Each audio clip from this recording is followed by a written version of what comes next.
మీ కుటుంబ శాంతి, ఆరోగ్యం, ఆర్థిక అభివృద్ధి కోసం రుద్రాక్ష మహాపూజలో తప్పక పాల్గొనండి. ఇప్పుడే నమోదు చేసుకోండి.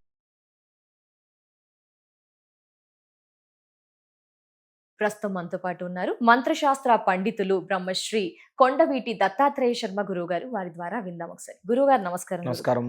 గురుగారు, ఒక వ్యక్తి ఆవేదననే చెప్పుకోవచ్చు గురుగారు, ఎందుకంటే డివోషనల్ ప్రోగ్రామ్స్ చేస్తూ ఉంటాం. కింద జ్యోతి అనే ఆవిడ గురుగారు రెగ్యులర్ గా ప్రతి డివోషనల్ ప్రతి భక్తి ప్రోగ్రామ్ కి కింద ఒక కమెంట్ అయితే చాలా పెద్దగా ఉంటుంది కదా, చేస్తుంటుంది. ఆ అమ్మాయికి మీ ద్వారా ఏదైనా నివారణ చెప్పాలి, తెలియచేయాలి అనిపిస్తుంది గురుగారు. తెలియజేస్తారా గురుగారు? తప్పకుండా తెలియజేస్తాను. ఎందుకంటే తను మరి ఫర్దర్ గా అప్రోచ్ అవ్వదు ఏంటో తెలియదు, కానీ ప్రతి ఒక్క కమెంట్ ప్రతి దాంట్లో ఉంటూ ఉంటుంది. జ్యోతి పేరు, అడ్రస్ అన్ని మెన్షన్ చేస్తుంది. తన ప్రాబ్లం ఏంటో చెప్తుంది.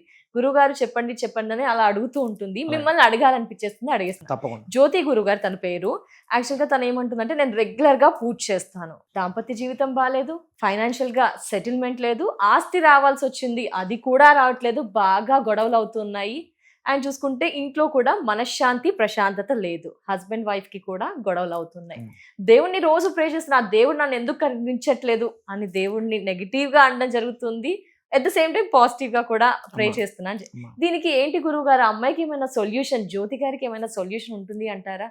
ఎక్కడ మరి ప్రే చేస్తుంది, ఎందుకు రిజల్ట్ లేదు అంటారు? చిన్న విషయం ఏంటయ్యా అంటే, ప్రతి మనిషి యొక్క జీవితంలో జాతక ప్రభావం అనేది 50% పనిచేస్తుంది. మిగిలిన 50% వారి యొక్క కర్మఫలం. గత జన్మ ప్రారంధం అవ్వచ్చు, ఈ జన్మ ప్రారంధం తెలుసో తెలియకో చేసినటువంటి స్వయంకృతాపరాధముల యొక్క ఫలం అవ్వచ్చు. ఆ ప్రభావం కూడా వారి యొక్క జీవితం మీద ఉంటూ ఉంటుంది. అయితే ఇప్పుడు నేను రోజు పూజ చేస్తున్నాను, కానీ నాకు మంచి ఫలం దక్కట్లేదు, ఎలాగా అని అడిగారు. మనిషిని నమ్మినవాడు మోసపోతాడు, కానీ భగవంతుని నమ్మినవాడు ఎప్పుడూ మోసపోతాడు. భగవదారాధన మనం ఎలా చెయ్యాలి అంటే, వేదాలు పురాణాలు చెప్పిన విషయం ఏంటయ్యా అంటే, నువ్వు నాకు ఇది కావాలి అని మాత్రం భగవంతుని ఆరాధన చేయకూడదు. ఇది కావాలి అని భగవంతుని ఆరాధన చేయకూడదు.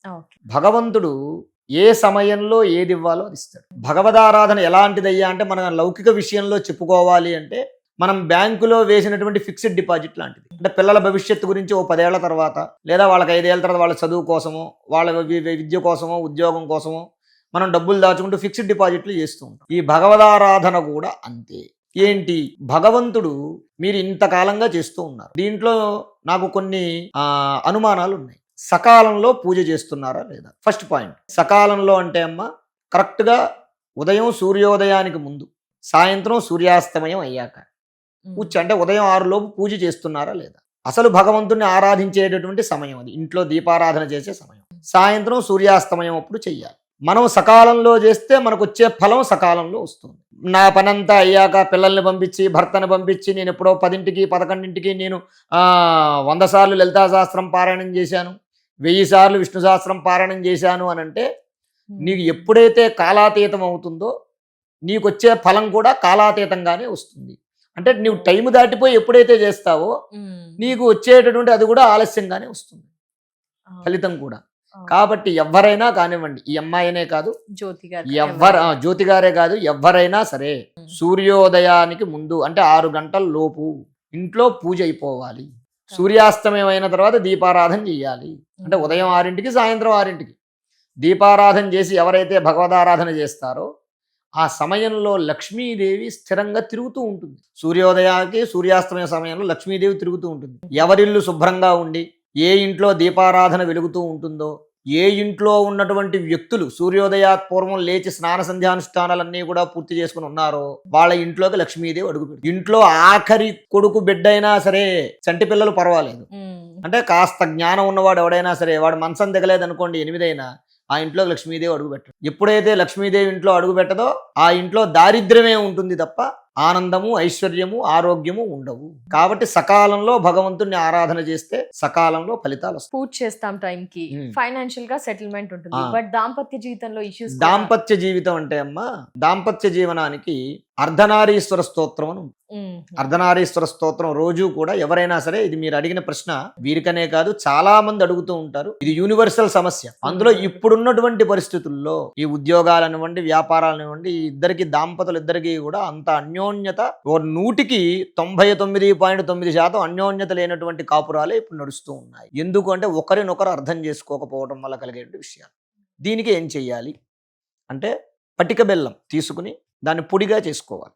పటిక బెల్లం పొడిగా చేసుకుని ప్రతిరోజు కూడా అర్ధనారీశ్వర స్తోత్రం పారాయణం చేయాలి. స్త్రీలు వీలైతే ఇద్దరు పురుషులు ఇద్దరు చేస్తే ఇంకా మంచిది. చేసి ఒక చిన్న పళ్ళెంలో, చిన్న ప్లేట్లో కానీ చిన్న గిన్నెలో కానీ 1 చెంచానో 2 చెంచాలో ఈ పటిక బెల్లం వేసి పొడి వేసి భగవంతుడికి ఈశ్వరుడికి నివేదన చేసి పార్వతీపురం నివేదన చేసి ఆ ప్రసాదాన్ని ఇద్దరు తినాలి. ఓకే గురు. అలా ఎవరైతే చేస్తారో వారికి అర్ధనారీశ్వరుడు అంటే ఏంటి, శివుడు వేరు శివుడు. శక్తి వేరు కాదు. ఇద్దరు కలిసిమెలిసి ఎలాగైతే ఉంటారో మ్మ్. ఆ రకంగా ఆ దంపతులు కూడా కలిసిమెలిసి ఉంటారు. ఇది ఈ ప్రభావం ఒక 6 నెలల తర్వాత నుంచి కనబడడం మొదలు పెడుతుంది. ఇప్పుడు మొదలు పెడితే ఇప్పుడే అయిపోతుంది అనేటటువంటి, ఎందుకంటే అరిచేతిలో వైకుంఠం చూపించేటటువంటి కబుర్లు చెప్పకూడదు. దాని షడ్భిర్మాసై ఫలం లభేత్. ఇప్పుడు ఈ రోజు మనం ₹1,00,000 వేసామంటే ఈ రోజే వడ్డీ రాదు బ్యాంకులో, నెల రోజులు అయిన తర్వాతే వడ్డీ వస్తుంది. Yes. అలాగా మనం ప్రారంభం చేసిన తరువాత అప్పుడు ఏమవుతుంది అంటే 6 నెలల తర్వాత దీని యొక్క ప్రభావం కనపడడం మొదలు పెడుతుంది. కాబట్టి అర్ధనారీశ్వర స్తోత్రం పారాయణం చేయడం వల్ల, పటిక బెల్లం పొడి నివేదన చేసి దంపతులిద్దరూ స్వీకరించడం వల్ల ఆ దంపతులకు అన్యోన్యత కలుగుతుంది. మనం ₹1,00,00,000 పెట్టి పూజ చేసిన అమ్మ, స్త్రీలు తప్పు చేస్తారు, పురుషులు తప్పు చేస్తారు. అమ్మాయి తప్పు చేసింది అనుకోండి, అబ్బాయి నా శరీరంలో సగభాగం కాబట్టి పర్వాలేదులే అని క్షమించాలి. అలాగే పురుషుడు తప్పు చేశాడు అనుకోండి, నా భర్తే కదా అని చెప్పి క్షమించాలి. ఆ క్షమాగుణం, ఆ అర్థం చేసుకునే తత్వం ఉంటేనే నువ్వు ఎన్ని పూజలు చేసినా ఫలితం ఉంటుంది. ఆ క్షమాగుణం, అర్థం చేసుకునే తత్వం లేకపోతే 10 కోట్లు పెట్టి హోమాలు యజ్ఞాలు చేయించినా సరే ఆ కాపురం అస్తవ్యస్తంగానే ఉంటుంది తప్ప అన్యోన్యంగా ఉండదు. ఇంకొక పరిహారం అమ్మ, గురువు గారు, చెప్పండి. జ్యోతి గారి కోసం, అందరి కోసం ఆ. కూడా. కొందరు మాకు నెలకి లక్షలు వస్తున్నాయి, మ్మ్. ఇంట్లో అసలు నిలవట్లేదు, అమ్మ. ఇది ఎక్కువగా కమెంట్ చూస్తూ ఉంటాం అమ్మ. గురుగారు. మీ దగ్గర కూడా వస్తూ ఆ, ఉంటారు వస్తూ మేబీ ఉంటారు. క్లయింట్స్. ఆ. ఏంటి గురుగారు ఇన్ని వస్తున్నాయి? అప్పట్లో 10,000 వస్తేనే టోటల్ ఫ్యామిలీ హ్యాపీగా ఉండేది, చాలా వెల్ సెటిల్, ఫ్యూచర్ కి దాచిపెట్టేవారు. అవును. ఇప్పుడు లక్షలు అమ్మాయి అబ్బాయి చేస్తున్నా కూడా ఇంట్లో డబ్బులు నిలవట్లేదు, అమ్మ. ఎక్కువ మంది కంప్లైంట్ కమెంట్స్. ఏంటి సార్ గురుగారు? దీన్ని లౌకికంగా చెప్పుకోవాలి. డబ్బు ఆగట్లేదు అంటే మనం శాస్త్రపరంగా చెప్పుకున్నా అంటే జాతకంలో వ్యయస్థానం బలహీనంగా ఉంటే, ఖర్చు స్థానం గనక బలహీనంగా ఉంటే సంపాదన ఉంటుంది కానీ దానికి తగ్గ ఖర్చు ఉంటుంది. ఓకే గురుగారు. అది ఒకటి. లౌకికంగా అంటే మనం వాడుకలో చెప్పుకోవాలి అంటే గనక ఆడంబరమైనటువంటి జీవితాల కోసం అనవసరమైనటువంటి ఖర్చులు పెట్టుకోవడం మానేస్తే డబ్బు స్థిరంగా ఉంటుంది. ₹10 పెట్టే దగ్గర నేను ₹100 పెడతాను అనేటటువంటి భావనలో ఉన్నవాడికి నువ్వు ఏం చేసినా సరే నీ దగ్గర డబ్బు నిలవదు, కోటి ఇచ్చినా నిలవదు. అయితే కష్టపడి పనిచేసే వాళ్ళు ఉంటారు. దానికి ఏం చెయ్యాలి? డబ్బులు వస్తున్నాయి, వారు అన్నట్టుగా ₹1,00,000 వస్తుంది, ఏం చెయ్యాలి అని అంటే దానికి జాతకంలో గనక ఇందాక చెప్పాను, ఖర్చు స్థానం బలహీనంగా ఉంటే డబ్బులు డబ్బులు ఆగవు. ఖర్చు స్థానం బలహీనంగా ఉంటే డబ్బులు ఆగవు. అది బలంగా ఉంటే మాత్రం డబ్బులు ఆగుతాయి. అంటే మంచి బలమైన గ్రహం ఉండాలి, అంటే ఖర్చుని కంట్రోల్ చేయగలిగేటటువంటి గ్రహం ఉండాలి. అలా కాకుండా వేరే వేరే గ్రహాలు ఉన్నాయనుకోండి, అంటే బలహీనమైనటువంటి గ్రహాలు కొన్ని గ్రహాలు ఉంటాయి జాతకంలో, అవి ఉంటే గనక డబ్బులు ఆగవు అనమాట. ఆగాలంటే ఏం చేయాలి? డబ్బులు వస్తున్నాయి, వస్తున్నాయి కానీ ఆగట్లేదు. దాన్ని లిక్విడ్ క్యాష్ గా ఉంచుకోకుండా వస్తు రూపేణ కానివ్వండి, భూమి రూపేణ కానివ్వండి కొనేసుకో. నీ దగ్గర డబ్బు ఆగట్లేదు కానీ వస్తువు ఆగుతుంది. కాబట్టి ₹1,00,000 వచ్చింది, ఓ 25,000 తీసి ఓ బంగారము లేకపోతే దాచుకుని ఏదైనా కొద్దిగా స్థలం లాంటిదో ఏదైనా మనం గనక అలా తీసుకుని పెట్టుకుంటే అది మనకి ధన రూపేణ అవసరమైనప్పుడు ఉపయోగం. ఆ రకంగా మనం ఖర్చుని నియంత్రణ చేసుకోవచ్చు.